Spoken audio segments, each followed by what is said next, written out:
Hi అండి, అందరూ ఎలా ఉన్నారు? ఈరోజు మనం సౌత్ ఆఫ్రికా రాజధాని కేప్ టౌన్లో ఉన్నాం.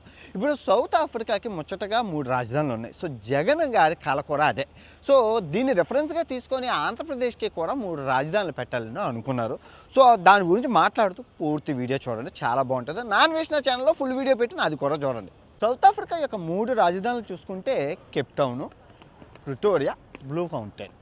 సో ఈ కేప్ టౌన్ని ఏదంటే లెజిస్లేటివ్ క్యాపిటల్, దీన్ని అమరావతి చేద్దాం అనుకున్నారు. ప్రిటోరియా ఏదైతే ఉందో అది ఎగ్జిక్యూటివ్ క్యాపిటల్, విశాఖపట్నం చేద్దామని అనుకున్నారు. ఆ తర్వాత బ్లూ ఫౌంటైన్ ఏదైతే ఉందో అది జ్యుడిషియల్ క్యాపిటల్ మనకి కర్నూలు చేద్దాం అనుకున్నారు.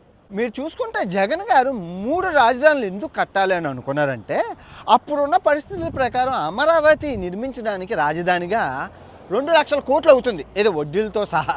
సో అంత డబ్బు లేదు, అప్పు చేసి పప్పు కూర చేయడం ఎందుకు?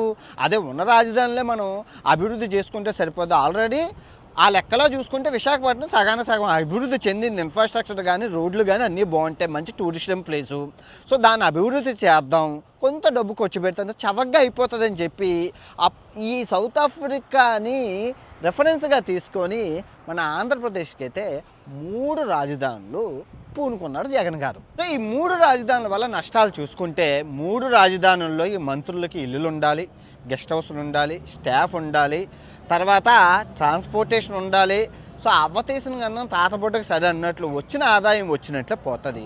దానికి తోడు ఈ ప్రజలకి గందరగోళం, చిందరవందరగా అటు ఇటు తిరిగి తలప్రాణం తోక్కొస్తుంది అన్నమాట, ఏదైనా గవర్నమెంట్తో పనులు చేయించుకోవాలి అనుకుంటే. ఇక్కడ ఈ సౌత్ ఆఫ్రికాలో చూసుకుంటే ఈ 3 రాజధానుల్లో క్రైమ్ తారాస్థాయిలో ఉంది.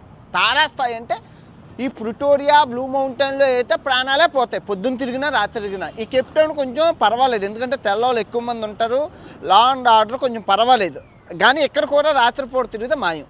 ఎందుకంటే మత్తు పదార్థాలు మన ఇండియాలో ఇల్లీగల్ కదా, చట్టరీత్యా నేరం, కానీ ఇక్కడ లీగల్. అందరూ హైలో ఉంటారు, గన్ ఎట్టుకొని రోడ్డు మీద వెళ్తే అడుగుతారు, ఇచ్చినా చంపేస్తారు, ఇవ్వకపోయినా చంపేస్తారు. ఎందుకంటే అందరూ మత్తుల్లో ఉంటారనమాట, గ్యాంగ్స్టర్లు. కానీ అబ్బో క్రైమ్ మామూలుగా లేదు ఆఫ్రికాలో. అండ్ ఆఫ్రికా దేశాల నుంచి అందరూ వలస ఇక్కడికి వచ్చేయడం వల్ల ఈ తెల్లవాళ్ళందరూ ఇక్కడ నుంచి పారిపోయి లండన్, యూకేలో సెటిల్ అయిపోయారు. ఇంక ఇష్ట రాజ్యంగా ఉంది ఇక్కడ పరిస్థితి అయితే.